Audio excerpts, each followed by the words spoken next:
अस्सलामुअलैकुम, आप देख रहे हैं बोल न्यूज़ और मैं हूं आपके साथ पलबशा महमूद और मैं हूं शुमाइल अरशद। खबर यह है कि हुकूमत ने आवाम के बड़े जख्मों पर छोटी पट्टियां लगा दी।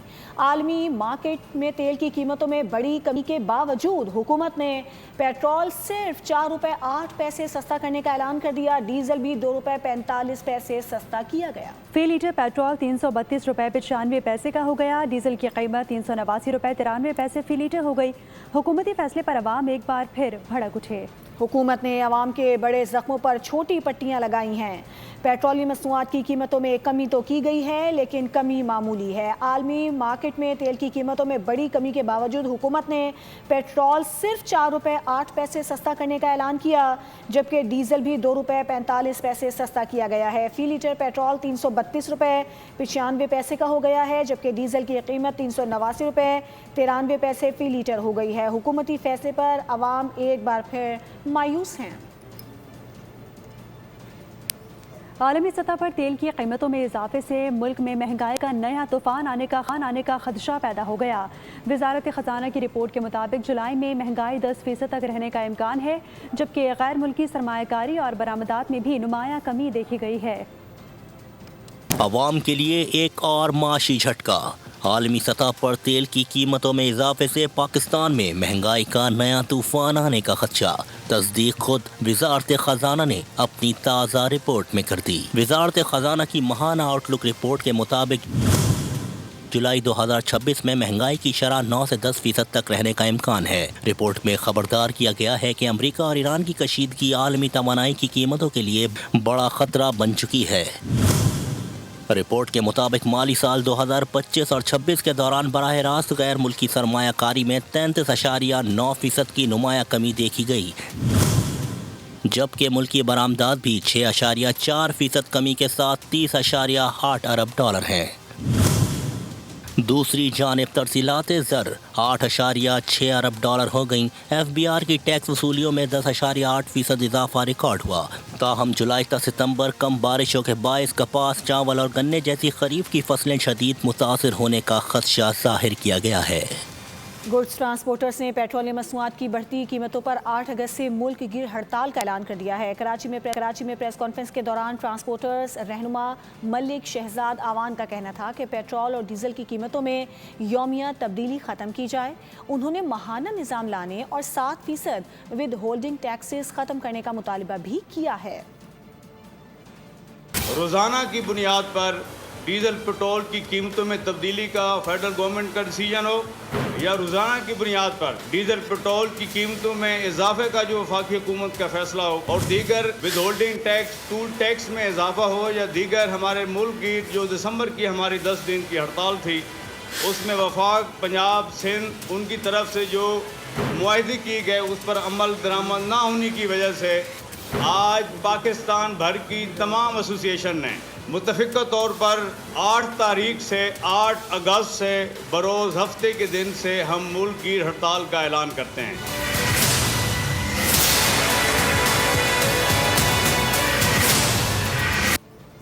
अमीर जमात इस्लामी हाफिज नईमुर रहमान ने कहा है कि फरसूदा निज़ाम से आवाम को हुकूक नहीं मिल सकते। नाम निहाद सियासतदान जो चापलूसी करते हैं, उनके इत्तेहाद ने आवाम का जीना मुश्किल कर दिया है।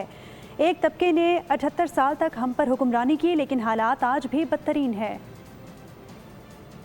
महंगाई, पेट्रोलियम लेवी और बिजली के भारी बिलों के खिलाफ शाहरा कायदीन पर खवातीन का समंदर उमड़ आया। अमीर जमात इस्लामी ने हुकूमत को आड़े हाथों लिया। IPPs माफिया के खिलाफ आर या पार की जदोजहद का बगल बजा दिया। वक्त आ गया है कि मजमूई तौर पर महंगाई के खिलाफ, बेरोजगारी के खिलाफ इस जद्दोजहद को तेज किया जाए। इसलिए पेट्रोलियम मसनूआत की कीमतों में इजाफे के खिलाफ इस तहरीक को तेज तर करना है। खवातीन मार्च से खिताब करते हुए हाफिज नईमुर रहमान ने कहा कि अब फॉर्म 47 की हुकूमत को घर भेजने का वक्त आ गया। गरीब आवाम से पेट्रोलियम लेवी के नाम पर भत्ता टैक्स वसूल किया जा रहा है। ये पैसे कहां से रिकवर करते हैं? पेट्रोलियम की लेवी से करते हैं, डीजल की लेवी से करते हैं। उन्होंने मुतालबा किया कि हुकूमत पेट्रोलियम लेवी का खात्मा करे। IPPs के जालिमाना मुआहदे मनसूख करके उनका फॉरेंसिक ऑडिट कराया जाए। अमीर जमात इस्लामी ने 7 अगस्त को कराची, ताज चित्राल मुल्क गिर एहतजाज का ऐलान भी किया। अहले कराची डाकुओं और जराइम पेशा अनासिर के रहमो करम पर पुलिस भी महफूज नहीं है। सुपर हाईवे पर मुलजिमान ने पुलिस एहलकार हमजा जमान को शहीद कर दिया। भैंस कॉलोनी में डकैती की सीसीटीवी फुटेज सामने आ गई।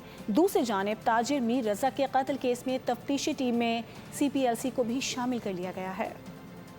कराची में न पुलिस एहलकार महफूज न आम शहरियों की जान और माल। शहर कायद में फायरिंग से पुलिस एहलकार की शहादत और सनसनीखेज डकैती के वाक़यात। ताजिर मीर रजा के कत्ल में भी अहम पेशरफ्त। साइड सुपर हाईवे जमाली पुल के करीब नामालूम अफराद ने फायरिंग करके पुलिस एहलकार हमजा जमान को शहीद कर दिया। वाक़े के बाद मुलजिमान फरार हो गए। दूसरी जानिब भैंस कॉलोनी रोड नंबर 7 पर कायम गैस सिलेंडर की दुकान में रात गए 2 मुसल्लह डकैत मोटरसाइकिल समेत घुस गए और दराज से तमाम नकदी मोबाइल फोन लूट कर बआसानी फरार हो गए। CCTV फुटेज सामने आने के बाद भी मुलजिमान गिरफ्तार न हो सके। उधर नौजवान ताजिर मीर रजा अली के केस में अहम पेशरफ्त हुई है। CPLC के असिस्टेंट चीफ को भी तकनीकी मुआवनत के लिए तहकीकाती टीम में शामिल कर लिया गया। कुछ रोज कबल मीर रजा की लाश बरामद हुई थी। पुलिस ने कहा नौजवान मकरूज भी था, ताहम तहकीकात जारी है कि उसने खुदकुशी की है कि आज़ाद कश्मीर इलेक्शन का दूसरा मरहला गैर सरकारी और गैर हतमी नताइज के मुताबिक क़ुरा नून लीग के नाम निकला। 20 में से 14 नशिस्तों पर मैदान मार लिया।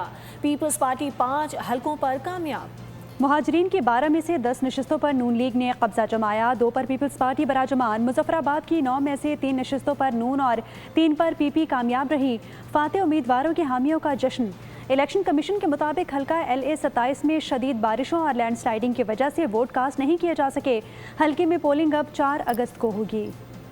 कराची में पुलिस की जानिब से MQM मरकज़ बहादराबाद को सील करने की कोशिश। पार्टी रहनुमाओं ने बगैर सरकारी हुक्मनामे को मरकज़ सील करने से रोक दिया है। वफाकी वजीर मुस्तफ़ा कमाल की MQM मरकज़ पहुंचे, कहा कि सब कुछ ठीक कर लेंगे, कुछ भी सील नहीं हो रहा। अभी ये ताला चाबी वाला ड्रामा चल ही रहा था कि मैदान में वफाकी वजीर सेहत मुस्तफ़ा कमाल की एंट्री हुई। बस फिर किया था, सहाफ़ियों ने उन्हें घेरा और सवालात की बौछार कर दी, मगर मुस्तफ़ा कमाल ने भी चुस्ती दिखाई। एक ही जुमले में सब उबलते जज्बात पर ठंडा पानी डाल दिया। कहा कि इतवार के वाक़े पर कुछ नहीं कहना चाहता, सब ठीक कर लेंगे, कुछ सील नहीं हो रहा। कुछ भी सील बिल नहीं हो रहा और ठीक हो जाएगा सर, नो वरी, कोई मसला नहीं। तो क्या कहते हैं दोनों कल आज बैठेंगे, साथ बैठेंगे? नहीं, कोई मसला नहीं, ठीक हो जाएगा। कर रहे हैं तो ठीक कर रहे हैं इंशाल्लाह, डोंट वरी, परेशान ना हो, ठीक हो जाएगा सर। यानी मुस्तफ़ा कमाल ने साफ बता दिया कि टेंशन ना ले, सस्पेंस खत्म हो चुका, सब कंट्रोल में है। प्रोग्राम से मुनाकिद करेगी और हर एहतजाज की भी 2 प्रोग्राम होंगे। मुस्तफ़ा कमाल ने ऐलान कर दिया, कहा एहतजाज सितंबर में होगा। दूसरी जानिब मुस्तफ़ा कमाल और अनीस कायम खानी मरकज़ बहादराबाद से रवाना हो गए। गुज़श्ता रोज़ के वाक़े पर बात करने से इनकार करते हुए कहा कि सबको जश्न आज़ादी मुबारक।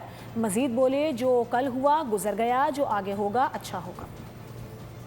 आज़ादी मुबारक।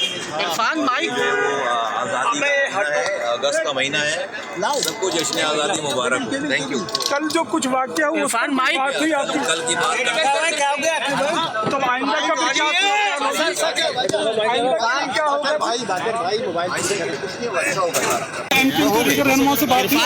सबसे बात हो रही है, सबसे बात सब अच्छा होगा, कोई परेशानी की बात नहीं।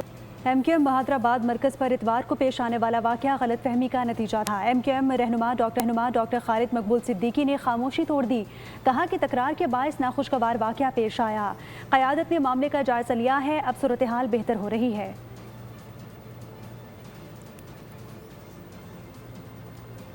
मुल्क के मुख्तलिफ इलाकों में बारिशों, सैलाबी रेलों और हादसात के बायस ख़वातीन और बच्चों समेत मुतादिद अफराद जाँ बहक और ज़ख्मी हो गए, जबकि कई इलाकों में अमलाक और ज़रई ज़मीनों को भी शदीद नुकसान पहुँचा। जहलम में सैलाबी सूरत हाल पैदा हो गई। सब्सक्राइब करें और बेल दबाएं ताकि कोई खबर रह न जाए।